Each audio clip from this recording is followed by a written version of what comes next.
mùng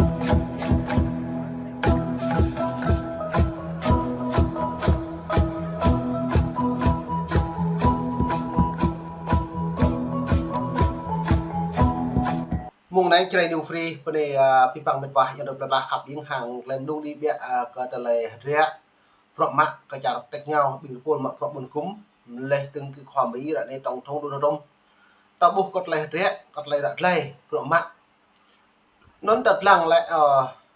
vừa cái ta của mình ta buộc hạt ria tổng thống Trump nhiều nhạc pro hàng lệ cao trục xuất pipang nuôi như nuôi bình nuôi như cái dập cái đảng cộng hòa lầu đi ngạ linh cái hàn như yếu nút như yếu tị nạn lãnh nạn như yếu chiến tranh mầm thuần chung mẹ tôi này lúm nuôi hiện buồn sàng bình nuôi di cư qua thời hạn nhập cư qua thời hạn bởi đi chẳng mỹ lùi trục xuất lệ từng bằng non lét sự hông cao trình tổng thống Donald Trump ứng cử dạ prong bởi người Việt và Hoa Kỳ đi hông cao này hiếm mong đừng lạ lên lầu đi một thuần chụp lô mè nhu dạ prong cả linh hàn khỏa linh hàn chẳng mỹ ngụy đừng đi nhu kịt cày lên từng bla cái đinh đi bla cái này nhu thấu nằm vùng nhu bộ prong khỏa lại bla ngạ cả bởi này Việt Nam lầu đi xăm chốt rồi đấy hiếm bắt đã buộc chiến lược thật thế cái này là lên thế dọn gì đó chiến lược tổng thống Donald Trump nhưng nhẹ kéo thua bộ chuyện này gì đó sau bộ chuyện này thua cái polo này lại như kéo mất bít lên kéo hoài giải lên trong play nào lại đập nào tôi hiện tại bộ thật thế cái hông cao nó lại đối với đảng cộng sản Việt Nam lại bộ kéo đối chung hiện vợ chinh như dập lại kế thù thì nhiều xong chúc ra đấy 2025 này tổng thống Donald Trump ứng cử nhôn tam giác của giả prong bởi này chẳng bị đi nhô yếu tùy bắt lệ bởi này lần trang thế nào nó đã bổ linh làm này à nó là hai này bình nuôi nhị chuyên gia Việt Nam hai này linh làm như rung của mạng bờ đào vừa như rung bờ đào vừa nhầm áp thật là đúng nó nhiều phân tích thật là hung cao này lại có thể như lệ Mỹ lợi dụng cái này càng hoài giải càng dập tắt cả đảng cộng sản Việt Nam sau cái hung cao đó lại cái nhú cả đảng cộng hòa nó đảng cộng hòa đảng cộng sản thì thò lại có biết bằng hàng giờ là cờ đồ vàng nó lại lên trong là cờ Việt Nam cộng sản nó như bộ phận nông nó lại hung cao nó lại ta bộ nhiều nèo nhiều tụ chung lại học cái đó ô cao tam nhiễm bắt đã bộ nuôi Việt Nam hàng nuôi cả đảng cộng sản đối với người dân Việt Nam hai này đã bố hiến bạc nhiều hiền mà xăm như bắt hậu nó ngạo xăm bố cho cái hông cao lại thậm chí có độc là hai này lại nhiều tụ chùm kèng vừa nhiều hụi cớ thật thế khoa Mỹ tổng thống Donald Trump bịa mại như bậc hàng khi tụ chùm ô nhiều bộ kèng ô tụ chùm rồi cho cái hông cao hụi ta ngạ cái lệ còn chỉ là lấy lại cờ pro mà lại tiếp kèng một lại tiếp bồ máu lại chịu từ nhiều kèng ô nó đã thao lại nuôi người như giàu Việt kiều hạt tiếp mừng Mỹ đi nhật tôn cái lệ và hạt tiếp lần chào Việt Nam nhớ dữ mà nhúng ác giờ có thể nhớ giàu có lấy và hiền rõ mạng lên trong lại hạt tiếp cái nhổ bông một lại tự do chỉ lọt là tê đầu bẹt rộng này đấy bông một tự do nó nói là công sản nó lại luôn nuôi người Việt kiều bắt lệ bên này lần chào Việt Nam lâu tới như vậy để đặt Việt Nam như một liễu đáng công sản nó lại lâu tới cái nhổ chưa đúng nhiều nó mày phải xem lăng lại mự cái hông cao cất lại được lệ có pro cất lại nuôi phân tích bình luận cất lại lên này hông cao đấy dạ pro trôn nó nên hạt địa tổng thống Mỹ đã bổ lại nhưng ngạ pro chiến lược Mỹ nó lại như giáo lại đọc phải đọc đây xem lăng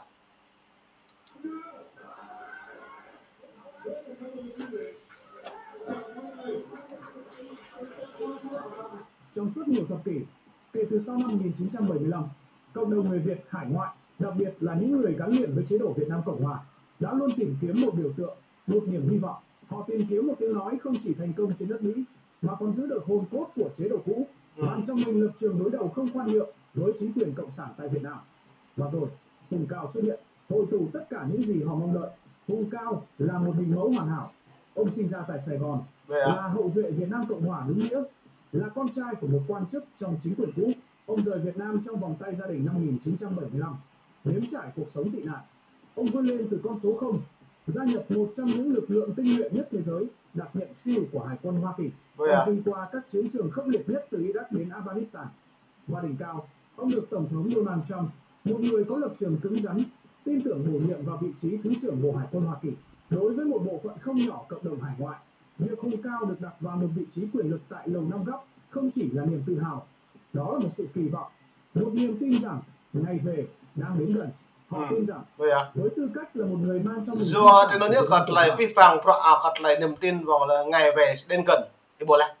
từ đã có nạ buồn sang như ông nuôi bính đảng Cộng hòa hay ngoại nhưng bắt lệ vận lần trả nhập vụ bởi anh hiểu đây về đảng Cộng sản Việt Nam nhưng bạn đã bổ nhiệm gì đây sẽ mượn lấy lên này lại nắm trong tay quyền lực về hành chính và ngân sách của lực lượng hải quân mạnh nhất hành tinh. Hùng Cao sẽ là ngọn cờ đầu. Ông sẽ là người mang thái độ cứng rắn đến Hà Nội. Những phát ngôn của ông khi mới nhậm chức càng củng cố thêm niềm tin đó.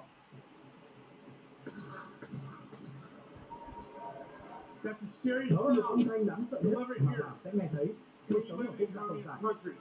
Ông đã trở thành thần tượng, thành niềm hy vọng lớn nhất của họ. Nhưng rồi, tháng 11 năm 2025, mọi thứ đã thay đổi. Chuyến công du về Việt Nam, tháp tùng Bộ trưởng Chiến tranh Pete Hegseth đã trở thành một bước ngoặt định mệnh, không chỉ trong quan hệ Việt-Mỹ, mà còn trong chính tư duy của Hùng Cao. Đây không còn là chuyến đi của một chính trị gia đơn thuần, mà là hành trình trở về cội nguồn của một người con xa xứ sau 50 năm. Quan trọng hơn, ông trở về không phải với tư cách một người tị nạn, mà với tư cách là một quan chức cấp cao của một siêu cường, đến làm việc với một quốc gia đối tác chiến lược toàn diện. Những gì Hùng Cao tận mắt chứng kiến không phải là một Việt Nam đói nghèo, bị cô lập như trong ký ức hay những câu chuyện tuyên truyền. Ông đã thấy một Việt Nam hoàn toàn khác, một quốc gia thống nhất với 100 triệu dân, đang vươn lên mạnh mẽ, tự chủ và đầy kiêu hãnh. Ông thấy một Hà Nội trang nghiêm, một ban lãnh đạo Bộ Quốc phòng chuyên nghiệp. Ông thấy một dân tộc dù đã trải qua chiến tranh nhưng đang cùng nhau nhìn về tương lai. Sự thừa nhận thực tế phũ phàng nhưng tất yếu này đã khởi động. Ok, giờ nó nơi cái bằng pro ebook còn lại ria Hùng Cao là lại đã bổ anyo hiệp pháp lại của mình đối với đảng Cộng sản Việt Nam này nên lại tung cùng cái ria cái bằng pro đã bổ lại Việt Nam hay là nhiều rung với mặt đảng Cộng sản Việt Nam nhiều rung yếu còn lại ria Hùng Cao trun mút mà pro prong lúc bởi này chặt mỹ là của người Việt bởi này chặt nhỏ đi lại trong phương hướng là nhiều ria bạn nhiều bắt lệ anh làm chặt Việt Nam càng mà pro hàng lại kể cả lại phiền núi lệ trong kem phải bắt lệ làm chặt cái nhiều bụi nó mới nhập bắt lệ nhập bắt bộ nhập bắt lệ là như không ra không biết bằng đối với đảng Cộng sản Việt Nam lại không nhiều màu nèo đổi đa đảng đa nguyên từ ra những bộ màu đa đảng đa nguyên lấy những bạn Việt Nam bộ màu quốc gia trình nuôi người vô gia cư lời tiếp lần chặt Việt Nam ra này nó lời trong cùng mình phải xem mức lấy lên được không cao này ông trong một quá trình giác ngộ sâu sắc ông nhận ra rằng Việt Nam của năm 2025 không còn là chiến trường của ý thức hệ. Vậy á, không còn chiến trường của ý thức hệ của đảng Cộng sản Việt Nam. Rạng đây những bạn cần lại vào hình, cần lại thử cầm tích của các bạn. Sự chuyển hóa tư tưởng của Hùng Cao không còn là những suy đoán nội tâm. Nó được thể hiện rõ ràng qua hai tuyên ngôn then chốt, một được nói tại Hà Nội và một được khẳng định khi ông trở về Mỹ. Hai tuyên ngôn này chính là bằng chứng rõ ràng nhất cho sự giác ngộ của ông. Một sự đoạn tuyệt với tư duy kỳ thị quá khứ. Kỳ thị quá khứ là lâu đừng đã lâu đi, mò nó play phía nóได้กินเลือกยังมาเพราะนั่นแหละทหารเรียกตะบนยังมาเพราะอะไรอะไรยังพลิกเล็กจนแกงตัวอยู่ตะปลตัวตะปลนั่นแหละอยู่ด่างของสารด่างของhoàngเขาอยู่มุดnữa đấy là như không plik á cảด่างbơi nó thâu đi biển như nào hàng đội đa đảng thao nguyên đấy và là nhát quốc đầu tiên chôn vùi quá khứ. Để hiểu hết sức nặng của nó, chúng ta phải phân tích rõ ông Hùng Cao đang muốn phá bỏ bức tường nào và xây dựng cây cầu nào. Bức tường mà Hùng Cao từ chối xây dựng không phải là một bức tường vật lý, đó là bức tường của hận thù đã kéo dài 50 năm, bức tường của ý thức hệ. Đây là bức tường rõ ràng nhất, phân chia tư bản và do nó lại đã buộc bị bằng cái Hùng Cao nó càng nhẹ, nó lại phân nữ nó hiểm bạc, như càng prai hi bộ màu tua bộ vậy này bộ một là hill này là lệ tương càng màu lại plik tư duy, cợt lại về prem núi một lại tiếp lệ tương hạt tiếp nhóm bơi càng đi biển